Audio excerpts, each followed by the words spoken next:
अस्सलाम वालेकुम स्टूडेंट्स, कैसे हैं आप लोग। हमारा लास्ट लेक्चर था अबाउट थर्मोमेट्रिक प्रॉपर्टीज़, और थर्मोमेट्रिक प्रॉपर्टीज़ में से दो बल्कि एक ही मेजर प्रॉपर्टी थी, थर्मल एक्सपेंशन। उसे हमने डिटेल में डिस्कस किया। थर्मल एक्सपेंशन क्या है, इसकी टाइप्स क्या हैं, फिर उसकी दो जो मेजर टाइप्स हैं जो ज़्यादा यूज़ की जाती हैं, लीनियर एक्सपेंशन और वॉल्यूम एक्सपेंशन, उन दोनों को पढ़ा। फिर उनमें अल्फ़ा और बीटा का रिलेशन, एक छोटी सी डेरिवेशन थी, वो कंप्लीट की। अब आज उसी टॉपिक से रिलेटेड एक थोड़ा सा काम और है, applications of linear expansion. Linear expansion की एप्लीकेशंस हैं कि हम इस प्रॉपर्टी को कहाँ यूज़ करते हैं। एक बहुत बड़ा मेजर यूज़ है, यूँ समझ लें कि पहला मैनुअल जो ऑटोमेटिक सिस्टम बनाए गए चंद एक चीज़ें, उनमें से एक शामिल है बाय मेटालिक स्ट्रिप। बाय दो मेटल वाली स्ट्रिप कहा जाता है पट्टी को। ऐसी पट्टी बनाई जाए जिसमें दो डिफरेंट मेटल्स को मिलाकर इस्तेमाल किया जाए, तो इस तरह से जो पट्टी बनती है, जो चीज़ बनती है, इस चीज़ को कहा जाता है बाय मेटालिक स्ट्रिप। एक हैंडल होगा, बेस होगा, कोई भी चीज़ जिसके ऊपर इसको जोड़ा जाता है। इसमें दो इक्वल साइज़ की मेटालिक स्ट्रिप्स ली जाती हैं, मेटल की पट्टियाँ ली जाती हैं जिनका साइज़ बिल्कुल इक्वल होगा। इनको आपस में मजबूती के साथ वेल्ड कर दिया जाता है, जोड़ दिया जाता है और जोड़ा जाता है इस बेस के साथ, तो इस तरह से बन जाती है बायमेटालिक स्ट्रिप। अब इस बायमेटालिक स्ट्रिप में चूंकि दो स्ट्रिप्स यूज हो रही हैं, तो वो जो दो स्ट्रिप्स हैं उन दोनों का मटेरियल डिफरेंट होगा, तो दोनों का कोएफिशिएंट ऑफ लीनियर एक्सपेंशन एक जैसा नहीं होगा। जैसे आम तौर पर ये जो कॉम्बिनेशन बनाया जाता है, brass strip with the steel strip, brass की और स्टील की दो स्ट्रिप्स मिलाई जाती हैं। अब ब्रास का जो कोएफिशिएंट ऑफ लीनियर एक्सपेंशन है वो 1.9 एक्सपोनेंट -5 पर डिग्री सेंटीग्रेड है, और स्टील का जो कोएफिशिएंट ऑफ लीनियर एक्सपेंशन है वो 1.1 एक्सपोनेंट -5 पर डिग्री सेंटीग्रेड है। ये दोनों coefficient of linear expansion equal नहीं है, सेम नहीं है, डेफिनेट सी बात है, मटेरियल चेंज है, दोनों का चेंज होगा। अब ये जो दो कोएफिशिएंट ऑफ लीनियर एक्सपेंशन है, इनमें से एक लार्ज वैल्यू है, दूसरी लेस स्मॉल वैल्यू है। तो अब इसी प्रॉपर्टी को हमारे यहाँ काम आता है जब इसको हम हीट अप करते हैं। प्रॉपर्टी बायमेटालिक स्ट्रिप की ऐसी कौन सी प्रॉपर्टी है जिसकी बुनियाद पर हम इसे डिवाइसेस में यूज करते हैं, तो वो प्रॉपर्टी ये है कि व्हेन बायमेटालिक स्ट्रिप इज हीटेड, जब बायमेटालिक स्ट्रिप को हीटेड किया जाता है, हीटअप किया जाता है, तो हीटअप करने के बाद जब टेम्परेचर बढ़ेगा, तो बढ़ने के बाद ये बेंड हो जाएगी, ये मुड़ जाएगी। मुड़ना इसने कहाँ है, it will bend towards metal whose coefficient of linear expansion alpha, coefficient of linear expansion is small. मतलब दो कोएफिशिएंट ऑफ लीनियर एक्सपेंशन है, दोनों सेम नहीं है। दो कोएफिशिएंट ऑफ लीनियर एक्सपेंशन है, दोनों सेम नहीं है, एक कम है और एक ज्यादा। जब आप इनको हीट अप करोगे तो दोनों वेल्ड हैं, एक साथ दोनों का टेम्परेचर बढ़ेगा, एक जितना बढ़ेगा। लेकिन जब ये बेंड होगी, जब ये मुड़ेगी, then it will bend towards the metal whose coefficient of linear expansion is less, कम है। एंड वाइस वर्सा होता है। वाइस वर्सा से मुराद if it is brought to normal temperature, अगर आप इसको नॉर्मल टेम्परेचर पर वापस ले आएंगे, नॉर्मल टेम्परेचर से मुराद पहले जो रूम टेम्परेचर था, it will be straight again, ये वापस स्ट्रेट हो जाएगी, ये दोबारा पहले के जैसी सीधी हो जाएगी। ये प्रॉपर्टी है। मतलब आप इसको हीटअप करेंगे तो ये बैंड हो जाएगी, मुड़ जाएगी। जैसे मैं इसको अगर गर्म करता हूं, तो गर्म करने के बाद अभी ये स्ट्रेट है, ये मुड़ेगी, और ये मुड़ेगी स्टील की जानिब मुड़ जाएगी। क्यों स्टील की जानिब मुड़ती है, उसकी वजह यह है क्योंकि स्टील का कोएफिशिएंट ऑफ लीनियर एक्सपेंशन कम है, इसलिए ये उस जानिब मुड़ जाएगी। तो ये तो है इसकी प्रॉपर्टी। इस प्रॉपर्टी का हम इस्तेमाल क्या करते हैं, जब हम इसे प्रैक्टिकली डिवाइसेस में इस्तेमाल करते हैं। यानी लीनियर एक्सपेंशन किस प्रॉपर्टी कहाँ इस्तेमाल होती है, बायमेटालिक स्ट्रिप के वर्किंग में। और बजाते खुद बायमेटालिक स्ट्रिप का हम क्या इस्तेमाल करते हैं, इसका हम 3 डिवाइसेस हैं जहाँ इस्तेमाल किए जाते हैं। मैट्रिक में आपको पढ़ाया गया था, लेकिन हम पढ़ते 2 ही हैं, हमारे सेकेंड ईयर के सिलेबस में सिर्फ 2 शामिल हैं। हम उन्हीं को दोबारा डिस्कस करेंगे। फिलहाल ये नोट कर लिया है। इसके बाद अगले पॉइंट पर आते हैं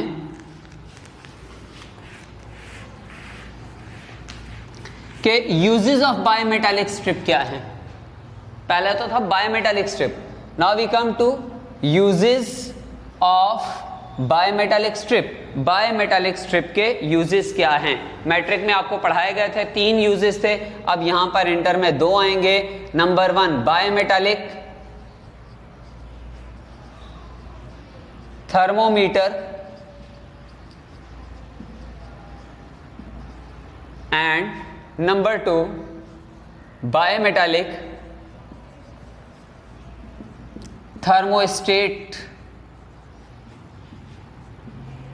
bimetallic thermometer and bimetallic thermostat, इसको नोट कर लें। अब इसको डिटेल में डिस्कस करते हैं।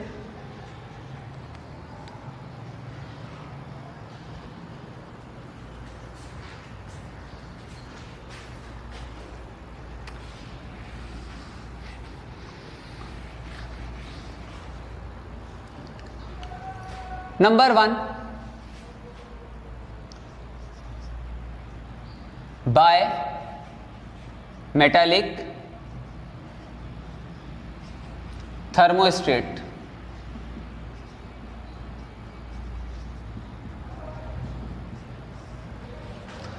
Bimetallic thermostat, a device used to keep the temperature of a circuit. ये नॉर्मली उन डिवाइसेस में यूज होता है जहां नॉर्मली करंट बेस्ड वर्किंग किसी सर्किट के अंदर, या आप कह सकते हैं कोई मशीन जो इलेक्ट्रॉनिक करंट के से काम कर रही है, तो इलेक्ट्रिक मशीन कह लें, इलेक्ट्रॉनिक मशीन वो मशीन जिसमें इलेक्ट्रिक वर्क चल रहा है, सर्किट करंट फ्लो कर रहा है, तो उसका temperature in control with in a certain range, किसी खास रेंज के अंदर। मतलब आपने एक सेट कर दिया कि इससे ज़्यादा टेम्परेचर नहीं होना चाहिए या इससे कम टेम्परेचर नहीं होना चाहिए, आपने एक लिमिट सेट कर दी, तो उस लिमिट के अंदर ये क्या करेगा, सर्किट को बार बार खुद ब खुद ऑन ऑफ करेगा। आपको इसमें मैन्युअली खुद से सर्किट को ऑन या ऑफ करने की ज़रूरत नहीं पड़ती। स्ट्रक्चर क्या है बायोमेटालिक थर्मोस्टेट का? स्ट्रक्चर क्या होगा? इंतहाई सिंपल। पहली बात तो ये कि आपकी वो जो मशीन है, वो चीज़, वो डिवाइस जिसमें से करंट गुजरेगा और करंट गुजरने के बाद हीट एनर्जी पैदा होगी, वो डिवाइस अपने सर्किट के अंदर लगी हुई होगी। इट्स नॉट दैट सेम, थोड़ा सा इसमें चेंज होगा। तो पहली बात तो ये कि ये सर्किट है, आपने इसको प्लग कर दिया, सर्किट में लगा दिया, प्लग से लगा दिया, तो अब क्या होगा, इसमें से करंट फ्लो करेगा। जैसे जैसे करंट फ्लो करेगा, ये आपका मशीन के अंदर एक हीटिंग एलिमेंट लगा हुआ है जिससे हीट एनर्जी पैदा होगी, और ये हीट एनर्जी पैदा होने के बाद सराउंडिंग्स में जाती है। अब इसके बिल्कुल करीब, इसके सराउंडिंग्स में, ये इसका हीटिंग एलिमेंट है, वो चीज़ जिसमें हीट एनर्जी पैदा हो रही है। फॉर एग्जाम्पल आयरन होती है, उसके अंदर एक स्पाइरल बना हुआ था, वो इसका हीटिंग एलिमेंट होता है, या बर्नर्स वगैरह, ये इस किस्म के इलेक्ट्रिक डिवाइसेस हैं जहाँ हीटिंग हो रही है। तो इसका हम कंप्लीट सर्किट बिल्कुल फिक्स नहीं करते, बल्कि सर्किट के अंदर एक कॉन्टैक्ट पॉइंट छोड़ते हैं। एक होता है सर्किट का जॉइंट, एक होता है सर्किट का कॉन्टैक्ट पॉइंट। अब सर्किट का कॉन्टैक्ट पॉइंट क्या है कि ये परमानेंटली जुड़ा हुआ नहीं है, ये परमानेंटली जुड़ा हुआ नहीं है, ये ऐसे जुड़ा हुआ है कि ये इस पॉइंट के ऊपर सिर्फ आपस में कनेक्ट हो रहे हैं, ये पक्के नहीं जुड़े हुए, इनका पक्का जोड़ नहीं लगा हुआ, ये सिर्फ कनेक्ट हुए हैं। जैसे ये चीज़ अपनी जगह से हिलेगी, हिलने के बाद, जैसे ये चीज़ अपनी जगह से हिलेगी, हिलने के बाद ये सर्किट को ब्रेक कर सकती है अगर ये कॉन्टैक्ट पॉइंट आपस में अलग हो गए। और फिर ये अलग कैसे होंगे, ये मैकेनिज्म हम सेट करते हैं with the help of bimetallic strip. ये हमने बायोमेटालिक स्ट्रिप लगा दी, इसको हमने कॉन्टैक्ट, और ये इस तरह डायरेक्ट कॉन्टैक्ट नहीं होता, बल्कि अगर मैं इसको ज़्यादा एक्यूरेटली शो करूं तो यहाँ एक स्क्रू लगा हुआ होता है, उस स्क्रू का जो नीचे वाला हिस्सा होता है वो इसके साथ इन कॉन्टैक्ट होता है। उस स्क्रू का नीचे वाला हिस्सा इन कॉन्टैक्ट इसलिए होता है क्योंकि एक तो एक बारीक पॉइंट बनेगा, स्पार्क वगैरह से बचता है। दूसरी बात, हम इसकी इंटेंसिटी सेट कर सकते हैं। जब ये मजबूती से जुड़ा हुआ होता है तो हाई टेम्परेचर पर जाकर सर्किट ब्रेक होगा, और जब ये हल्का सा जुड़ा हुआ होता है तो लो टेम्परेचर से सर्किट ब्रेक हो जाता है। यानी ये टेम्परेचर रेंज सेट करने के लिए ये इसका एडजस्टमेंट स्क्रू भी लगा हुआ होता है इसके साथ। अब ये हमारा सर्किट का स्ट्रक्चर हो गया कंप्लीट। ये वर्क कैसे करेगा, इसकी वर्किंग क्या होगी?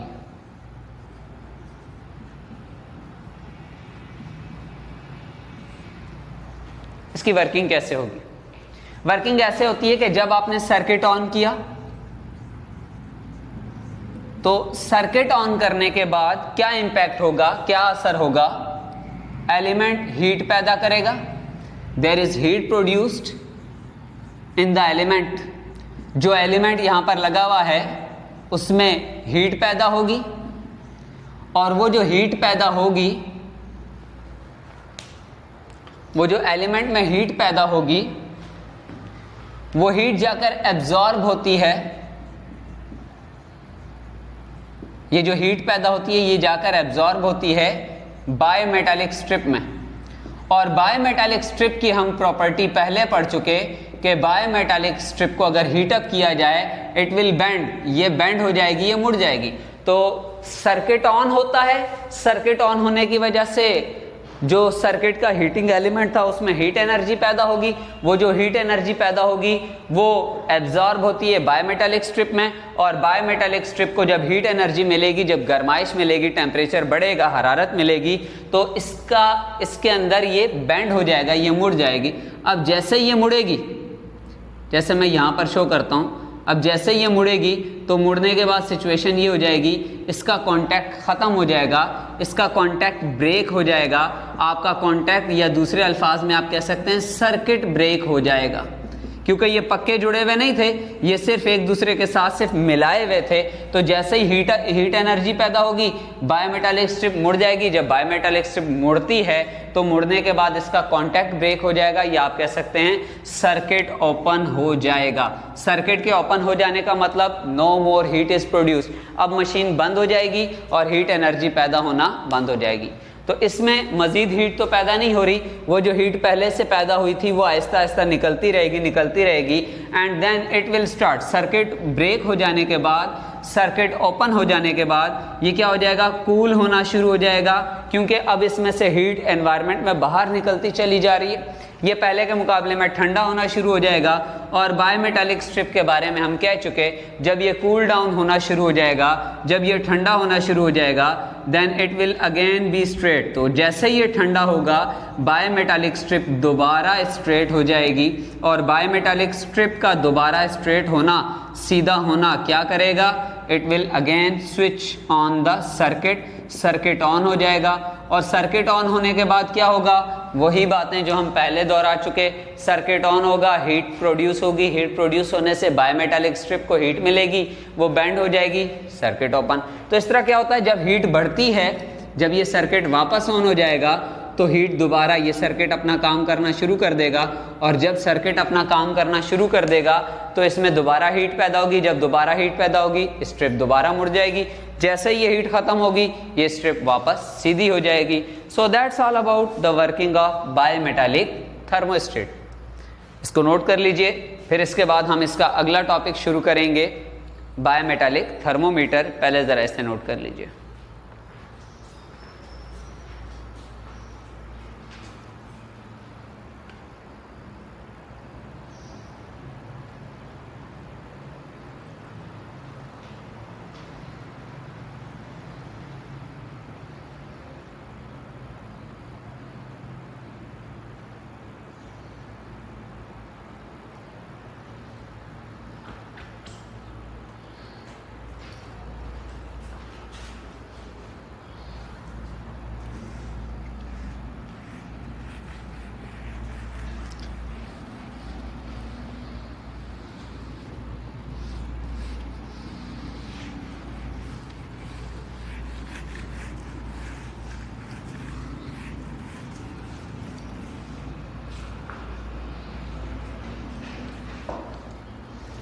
After the bimetallic thermostat, the next one is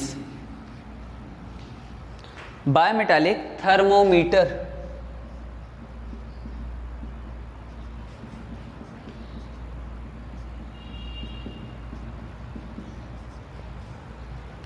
बायमेटालिक thermometer क्या होगा? थर्मोमीटर के बारे में आप पहले पढ़ चुके।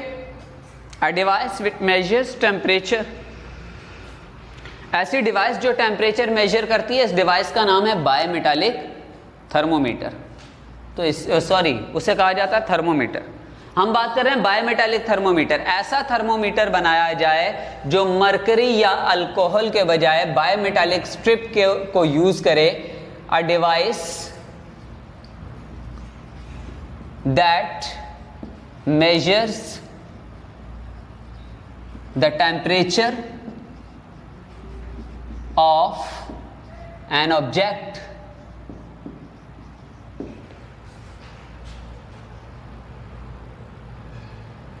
by using bimetallic strip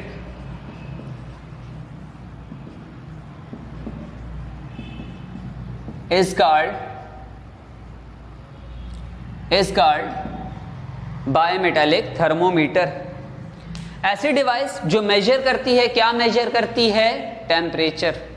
लेकिन टेम्परेचर मेजर करने के लिए इसके अंदर मरकरी यूज नहीं होता, अल्कोहल यूज नहीं होता, बल्कि इसमें यूज होता है बायमेटालिक स्ट्रिप। इसलिए इस थर्मोमीटर को कहा जाता है ये बायमेटालिक थर्मोमीटर है।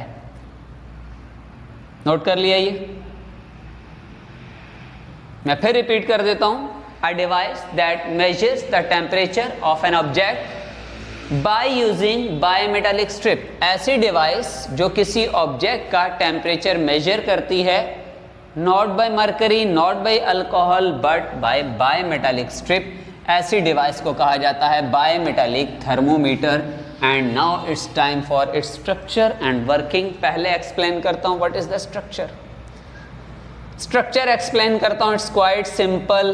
देखा जाए इसमें भी बायमेटालिक स्ट्रिप होगी, लेकिन मैंने पहले बायमेटालिक स्ट्रिप की शेप ये बताई थी, उसके बाद बायमेटालिक थर्मोमीटर में भी ऐसी ही बनाई थी।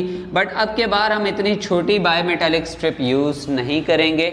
बायमेटालिक स्ट्रिप पहले के मुकाबले में काफ़ी बड़ी होगी, और काफ़ी बड़ी होने की दो वजूहात हैं, खाली बिला वजह नहीं। पहली बात तो ये कि हमें लीनियर एक्सपेंशन चाहिए थोड़ा ज़्यादा, क्योंकि हीट अप करने की वजह से जो लीनियर एक्सपेंशन होता है वो कोई बहुत बड़ा मेजर नहीं होता।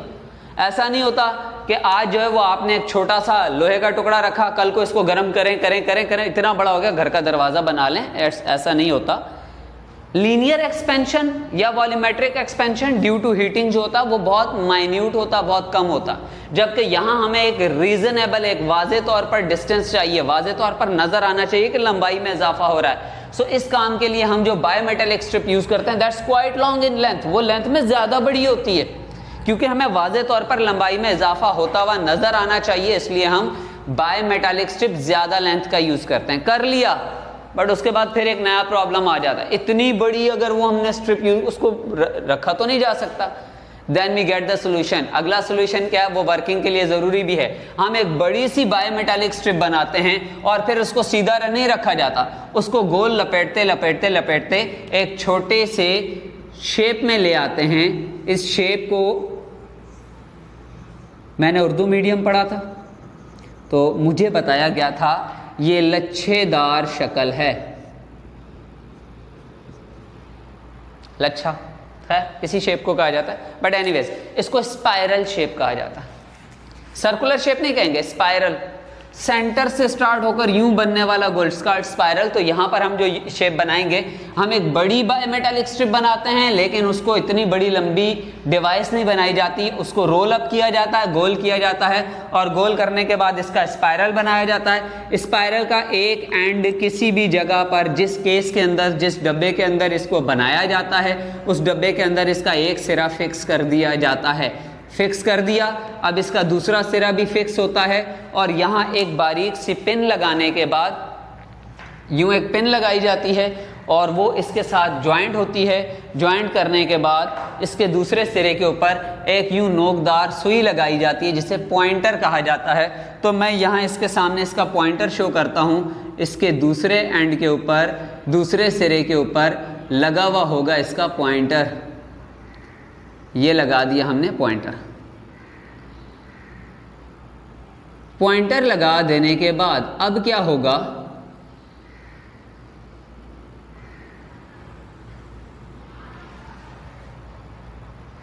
डिवाइस तैयार। अपेरेंटली बेसिक वर्किंग के लिए ये तैयार है। क्यों?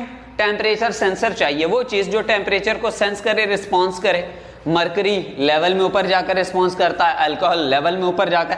अब ये लेवल में ऊपर नहीं जाएगा, थर्मोमीटर में मरकरी और अल्कोहल, उसकी एक ट्यूब होती है, कैपिलरी ट्यूब, उसके अंदर राइज करता है। यहाँ कैपिलरी ट्यूब वाला कोई मामला नहीं, ये ऊपर नीचे नहीं जाएगा, बल्कि क्या होगा, जब गर्म होगा तो इसकी लंबाई बढ़नी है, लेकिन लंबाई तो बढ़ ही नहीं सकती, लंबाई बढ़ नहीं सकती, तो इसलिए क्या करेगा, ये आगे को जाएगा। जब आगे जाएगा तो हमने स्पाइरल बनाया हुआ है, तो स्पाइरल बनने की वजह से ये आगे की तरफ मूव करेगा, ये घूमने लग जाएगा।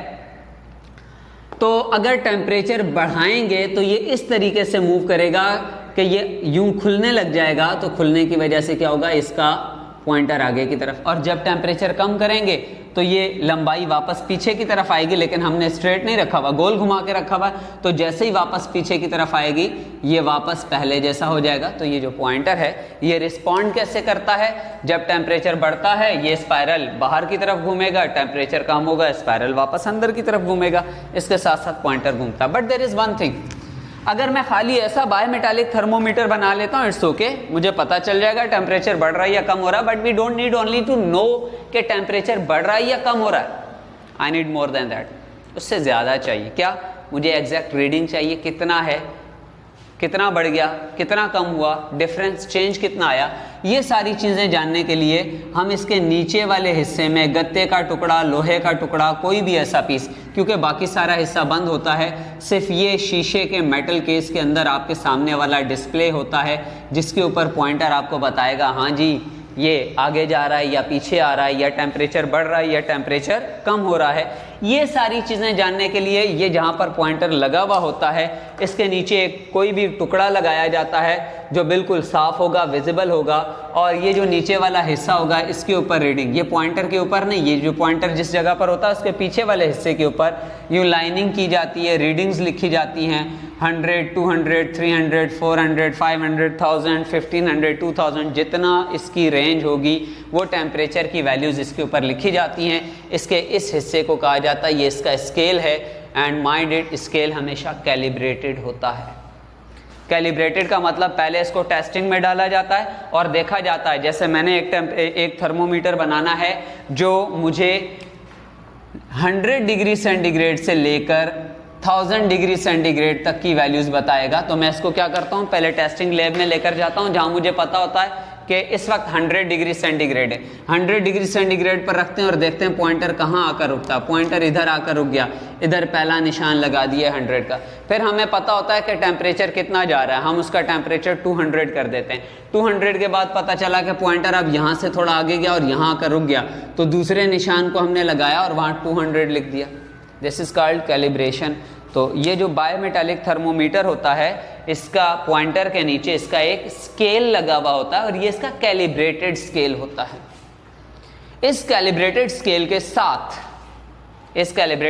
के साथ रीडिंग्स मेजर की जाती हैं, नोट की जाती हैं। ये हमारा स्ट्रक्चर हुआ कंप्लीट बायोमेटालिक थर्मोमीटर का। वर्किंग एक्सप्लेन करूं वो मैं साथ साथ एक्सप्लेन कर चुका हूं, बट स्टिल दोबारा एक्सप्लेन कर देता हूं। वर्किंग क्या होगी, व्हेन द टेम्परेचर राइजेस, जब टेम्परेचर राइज करेगा, जब टेम्परेचर बढ़ेगा, तो टेम्परेचर राइज करने का नतीजा क्या होगा कि जो स्पाइरल बना हुआ है, बायोमेटालिक स्ट्रिप का जो स्पाइरल बना हुआ है, ये स्पाइरल फॉरवर्ड ट्विस्ट करेगा, घूमेगा, ये स्ट्रेट लाइन पर नहीं जाएगा, हमने इसको घुमा कर रखा हुआ, तो ये आगे की जानिब ट्विस्ट करेगा। जब ये ट्विस्ट करेगा तो इसकी वजह से पॉइंटर मूव्स फॉरवर्ड, पॉइंटर आगे की जानिब मूव करेगा।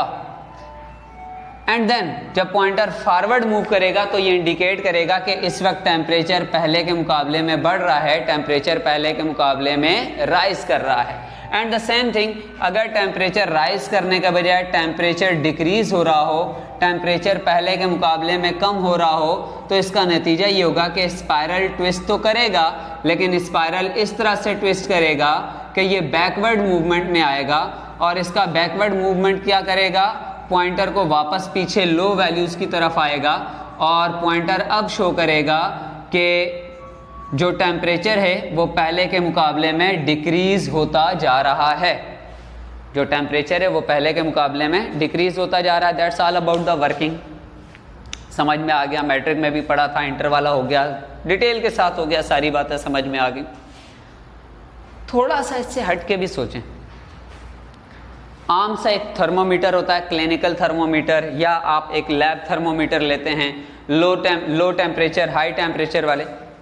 बायोमेटालिक स्ट्रिप से थर्मोमीटर बनाने का कोई खास फायदा, कोई सवाब दारैन हासिल क्या कर रहे थे? थर्मोमीटर पहले के बने हुए, बहुत सारे बने हुए, but still we need a thermometer with bimetallic strip. ऐसा क्या इसमें खास है जिसकी वजह से हमें बायोमेटालिक स्ट्रिप का थर्मोमीटर बनाना पड़ता है? बायोमेटालिक थर्मोमीटर को बनाने की कोई खास वजह हम इसमें इसके एडवांटेज देखते हैं। What's the new thing difference of a bimetallic thermometer as compared to a normal clinical thermometer or a lab use thermometer? Lab में यूज होने वाले थर्मोमीटर, ग्लास के थर्मोमीटर और बायोमेटालिक स्ट्रिप के थर्मोमीटर में ऐसा क्या मेजर डिफरेंस है कि हमें इसकी ज़रूरत पड़ती है? There are two things. शीशे का थर्मोमीटर है हैवी मशीनरी में, जहाँ बहुत ज़्यादा हैवी चीज़ें पड़ी हुई होती हैं, चीज़ें आ रही हैं जा रही हैं, हम वहाँ यूज़ नहीं कर सकते क्योंकि शीशा है, कांच है, जैसा भी होगा आखिर को ठोकर लगेगी तो टूट जाएगा, वो पायदार नहीं होता। But as compare to this durable है, ड्यूरेबिलिटी है, मजबूत है, इट इज़ स्ट्रॉन्ग, मजबूत है। ऐसा नहीं हल्की सी चीज़ लगी, ठोकर लगी और टूट गया। ड्यूरेबल है, इसलिए हम इसको बेफिक्र होकर यूज़ कर सकते हैं, टूटने वाली चीज़ नहीं है, मेटल की बनी हुई है। Another more big advantage is the temperature range। इसकी टेम्परेचर रेंज बहुत ज़्यादा हाई ले जाई जा सकती है क्योंकि आप स्टील यूज़ कर रहे हैं, मेटल यूज़ कर रहे हैं, ब्रास यूज़ कर रहे हैं, हार्ड मेटल्स हैं। 1000 डिग्री सेंटीग्रेड या उसके राउंड अबाउट कम, मुझे एग्जैक्टली वैल्यूज़ याद नहीं है, वैसे मेल्टिंग पॉइंट्स मुझे मेटल्स के याद होते नहीं हैं, बट एनीवेज देख लीजिएगा, चूंकि ये मेटल है तो ये बहुत ज़्यादा हाई टेम्परेचर को भी बर्दाश्त कर सकती हैं एज़ कम्पेयर टू ग्लास के। ग्लास अगर होगा तो आप नॉर्मल थर्मोमीटर को तो 100, ये जो आम घरों के थर्मोमीटर होते हैं, आप इन्हें 100-120 डिग्री सेंटीग्रेड पर भी नहीं रख सकते, ये फ़ौरन टूट जाते हैं, पिघल जाते हैं। इसके मुकाबले में चूंकि ये मेटल का बना हुआ तो ये बहुत ज़्यादा मजबूत है, फ़ौरन पिघलता नहीं है, और ना पिघलने की वजह से आप इसको यूज़ कर सकते हैं फॉर हाई टेम्परेचर रेंज। इसकी टेम्परेचर रेंज नॉर्मल थर्मोमीटर्स के मुकाबले में ज़्यादा होती है। देन एडवांटेज तो ये है, लेकिन क्या ऐसा भी होगा कि जब एक चीज़ हमें एडवांटेज दे रही है तो क्या सिर्फ एडवांटेज देगी या इसमें कहीं कोई डिसएडवांटेज भी हो सकता है? ऑफ कोर्स इट इज है, देयर इज सम। इसी की वजह से हम इसके डिसएडवांटेजेस भी जहन में रखते हैं कि इसके डिसएडवांटेजेस में पहला डिसएडवांटेज है सेंसिटिविटी,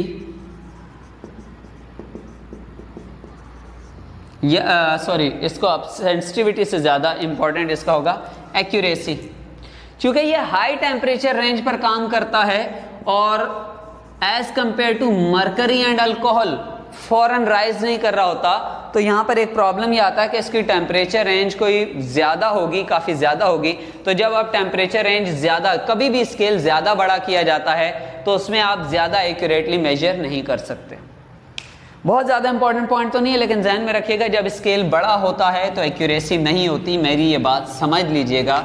मैं इस बात को यूँ वजाहत करता हूँ कि मैंने एक ही स्केल के ऊपर 2 डिफरेंट थर्मोमीटर बनाए। एक मैंने बनाया 10 डिग्री सेंटीग्रेड से लेकर 50 तक, और दूसरा मैंने बनाया 100 से लेकर 500 डिग्री सेंटीग्रेड तक। अब इसके दरमियान वाले हिस्से को मैंने 1, 2, 3, 4, तो ये 10 से जाएगा 20, 20 से जाएगा 30, 30 से जाएगा 40, 40 से जाएगा, सॉरी ये तो ज़्यादा हो गया, इट्स ओके, 50। देन अब मैं यहाँ पर आता हूँ, ये हुआ 1, 2, 3, 200, 300, 400 एंड 500। अपेरेंटली मैंने कोई बहुत बड़ा, कोई बहुत यूनिक, कोई बहुत मुश्किल काम नहीं किया। It's almost same for the thing, और ये कॉमन सेंस की बात है, इसमें कोई ऐसा मुश्किल काम नहीं है। एक आम सा बच्चा भी ये कर सकता है। मैं आम सा बुजुर्ग हूँ, मैं कर रहा हूँ, आप लोग आम से बच्चे हैं, आप लोग कर सकते हैं। बट एनीवेज हम आते हैं असल बात। इसके दरमियान ये छोटी छोटी जगह हैं, इसको मैंने 10 छोटे टुकड़ों में डिवाइड कर दिया, तो 10 से हर लाइन 1 डिग्री सेंटीग्रेड को शो कर रही है। 10 से 11 पर आएगा, मुझे वाज़े तौर पर नजर आएगा ये इस लाइन पर आया हुआ है। ये 12 पर आएगा, मुझे वाज़े तौर पर नजर आएगा। मैं एग्जैक्टली बता सकता हूं 13 डिग्री सेंटीग्रेड कब आएगा, 14 डिग्री सेंटीग्रेड कब आएगा, 5, यानी मैं हर एक डिग्री को नाप सकता हूं। अब जरा इधर आ जाइए, सेकंड स्केलिंग के ऊपर आता हूं। मैंने सेकंड स्केल स्टार्ट किया 100 से और लेकर गया हूं 200 तक। नाउ आई गेट, मैंने इसके भी 10 छोटे टुकड़े किए, लेकिन इसकी एक लाइन 1 डिग्री शो नहीं करती, इसकी एक लाइन 1 डिग्री को शो करती थी, इसकी एक लाइन 10 डिग्री को शो करती है। नाउ आई गेट, मैंने 100 से स्टार्ट किया, इसकी हर लाइन 10 डिग्री को शो कर रही है। 100, 110, 120, 130। चलो मैंने मान लिया ये 110 है, 110। जब ये 111 होगा या 112 होगा तो पॉइंटर दरमियान में कहीं होगा, मुझे एग्जैक्ट पता नहीं चलेगा। मैं 110 सही नाप सकता हूँ, फिक्स लाइन लगी हुई है, 120 सही नाप सकता हूँ, फिक्स लाइन लगी हुई है।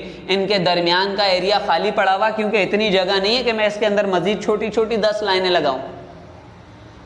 तो जब आप स्केल को हाई रेंज पर लेकर जाते हैं, bimetallic strip normally high range पर काम करती है, तो इसलिए इसके बनाए हुए थर्मोमीटर में accuracy is one of the issues. दूसरी चीज होती है रिस्पांस टाइम।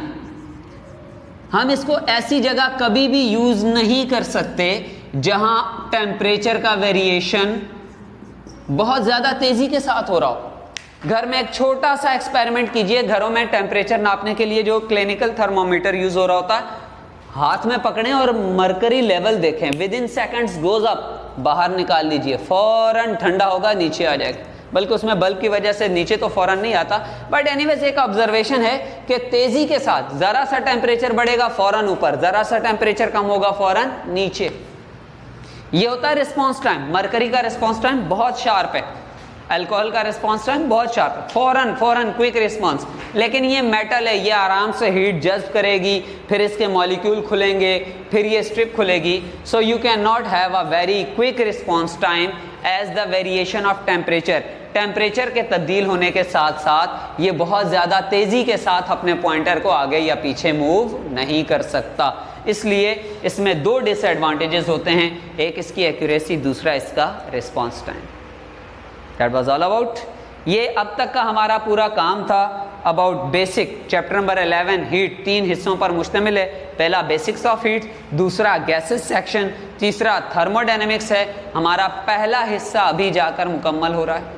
पहला हिस्सा कौन सा मुकम्मल हुआ? हीट, इसकी डेफिनेशन, इसका फार्मूला कब कौन सा यूज़ होगा। देन उसके बाद आगे गए तो आगे जाने के बाद हमने पढ़ा कि थर्मोमेट्रिक प्रॉपर्टीज़ क्या हैं। देन उसकी एग्जांपल में थर्मल एक्सपेंशन की टाइप्स, और आज थर्मल एक्सपेंशन की एप्लीकेशंस पढ़ने के बाद हमारा ये टॉपिक हुआ मुकम्मल। इसको नोट कर लें। फिर उसके बाद अगले सेक्शन के बारे में एक छोटी सी डिस्कशन है, क्योंकि वो आज तो मुकम्मल नहीं हो सकता, ना प्रॉपरली स्टार्ट हो सकता, लेकिन उसके बारे में थोड़ी सी डिस्कशन होगी, पहले से नोट कर लीजिएगा।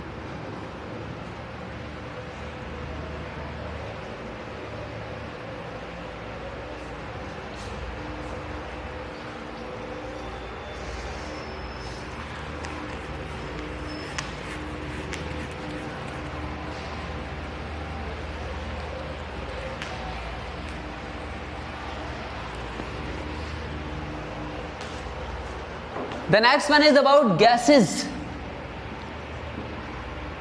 गैस के बारे में बचपन से पढ़ते आ रहे हैं। Matter has 3 states, solid, liquid and gas. सबको पता है कि गैस क्या है। Gas is the form of matter, it is the state of matter. ये मैटर की एक स्टेट है, बट ऐसा क्या खास बात है कि इसको आप गैस कह रहे हो सॉलिड और लिक्विड से? इसकी क्या यूनिक प्रॉपर्टी है? 2 प्रॉपर्टीज हैं। Number 1, which has no proper state, no proper shape. इसकी अपनी कोई शेप ही नहीं है। इसको गोल सिलेंडर में डाल दो, ये पूरे गोल सिलेंडर की शेप में फैल जाएगी। इसको स्फेयर में डाल दो, ये स्फेयर में फैल जाएगी। इसको कोन में भर दो, ये कोन की शेप में चली जाएगी। इसकी अपनी कोई प्रॉपर शेप नहीं है। इसको जिस कंटेनर में डालोगे, जिस बर्तन में डालोगे, ये उसी की शेप को अडॉप्ट कर लेगी, ये उसी की शेप बनाएगी। And secondly, and has no proper volume. इसका अपना तो कोई वॉल्यूम भी नहीं है। मतलब छोटे बर्तन में भरा, गैस दब गई, छोटे वॉल्यूम में आ गई। आपने इसको बड़े बर्तन में भर दिया, वही गैस जो पहले छोटे बर्तन में सारी जगह ऑक्यूपाई कर रही थी, अब वही सारी की सारी यहाँ पर। क्यों? रीज़न जानते होंगे, अच्छी तरह जानते होंगे, तकरीबन सभी जानते हैं। अगर कोई एक आध ऐसा बच्चा रह गया जो नहीं जानता तो उसे एक स्पेशल बच्चे के लिए मैं बता दूं। रीज़न ये है the very weak intermolecular forces, इसकी इंटरमॉलिक्यूलर फोर्सेस बहुत ज़्यादा वीक होती हैं, बहुत ज़्यादा कमज़ोर होती हैं। इसकी वजह से इसके मॉलिक्यूल कैद नहीं हो सकते सॉलिड की निस्बत। इंटरमॉलिक्यूलर फोर्सेस जिन्हें कहा जाता है कि वैन डर वाल फोर्सेस कहा जाता है, तो ऐसा है कि इसके जो गैस के मॉलिक्यूल्स होते हैं इनके दरमियान फोर्सेस बहुत स्ट्रांग नहीं होती, इसलिए ये एक दूसरे के साथ बिल्कुल जुड़ कर नहीं रहते। एक वहाँ जा रहा है, एक वहाँ जा रहा है, एक वहाँ जा रहा है, कोई कहाँ जा रहा है, कोई कहाँ जा रहा है। They don't have any proper shape because इनके मॉलिक्यूल बहुत ज़्यादा आज़ाद हैं, कोई स्ट्रॉन्ग फोर्सेस नहीं है जो इनको जकड़ के रखें, जो इनको पकड़ के रखें। ये कोई प्रॉपर शेप नहीं बना पाते क्योंकि सारे के सारे आज़ाद होते हैं, रैंडमली इधर उधर हर जगह मूव कर रहे होते हैं। इसके मज़ीद बिहेवियर के ऊपर डिस्कस करते हैं तो वो एक थ्योरी जिसका मैंने जिक्र किया था KMT, पहले मैंने जिक्र किया था KMT, काइनेटिक मॉलिक्यूलर थ्योरी। अब आपको मालूम होना चाहिए KMT ऑफ गैसेस, गैसेस की KMT क्या होगी, kinetic molecular theory of gases क्या होगी, कैसी होगी, उसके मेजर माइनर इंपॉर्टेंट पॉइंट्स क्या हैं और उनका इस्तेमाल क्या है। माइंड इट, अगर ये समझते हैं कि ये खाली एग्जाम के पॉइंट ऑफ व्यू से नहीं, you must know how the theory is interacted in a mathematical form. मैं आज अपना लेक्चर इस पॉइंट पर ख़त्म कर रहा हूँ। KMT ऑफ गैसेस के पॉइंट्स हैं, आप लोगों ने पढ़े हैं फर्स्ट ईयर, मैट्रिक में भी पढ़ाए जाते हैं, कुछ टच उसका 9th में भी होता है, मैट्रिक में भी होता है, फर्स्ट ईयर में भी होता है। आज सेकेंड ईयर फिजिक्स में आप फिर खड़े में उसी जगह पर आप KMT ऑफ गैसेस दोबारा पढ़ेंगे, but this time it will be a unique experience. इसके तमाम पॉइंट्स बुक में लिखे हुए हैं, पेज नंबर मैं बता देता हूं। तो KMT ऑफ गैसेस के बेटा आप लोगों को इंपॉर्टेंट पॉइंट्स मिलेंगे, आपको पेज नंबर 12 के ऊपर है, पेज नंबर 12 के ऊपर है और इसका कुछ हिस्सा पेज नंबर 13 पर है। डेफिनेटली आपको मिल जाएंगे, आप लोगों ने हमेशा पढ़े होंगे, बट इस दफ़ा आपसे पढ़ नहीं रहा है। KMT ऑफ गैसेस को पढ़ोगे और इसका यूज़ होगा, इसकी एप्लीकेशन होगी और इसकी मदद से एक बहुत आउट क्लास डेरिवेशन बन जाएगी। उस डेरिवेशन का आपने सिर्फ जिक्र सुना हुआ है। हमारा अगला पॉइंट, अगला लेक्चर पढ़ने से पहले अच्छी तरह ज़हन में रखो कि KMT ऑफ गैसेस के तमाम पोस्टुलेट्स अच्छी तरह पढ़ लेने हैं, उनको रिमाइंड करना है, लर्न कर लो, अच्छी तरह याद कर लेना। उसका हर पॉइंट एक बहुत बड़ा काम रखता है, उसका बहुत बड़ी थ्योरी, उसकी हिस्ट्री है, उसके तमाम की तमाम एक्सप्लेनेशन है। तो मैं नेक्स्ट क्लास जब स्टार्ट करूँगा तो मैं होप करता हूँ कि आप लोग उसको अच्छी तरह पढ़ेंगे और इंशाल्लाह फिर बात कह रहा हूँ कि अगले 2 से 3 लेक्चर्स के दौरान आपको समझ में आ जाएगा कि KMT आप पढ़ते तो रहे हैं, लेकिन KMT का इस्तेमाल कहाँ पर और कैसे होगा, स्पेशली गैसेस के लिए। That will be quite unique, बड़ा अच्छा एक्सपीरियंस रहेगा इंशाल्लाह। होप करता हूँ कि आप लोग नेक्स्ट लेक्चर तक पढ़ कर रखेंगे। आज के लिए इतना ही काफ़ी है। अल्लाह हाफिज़।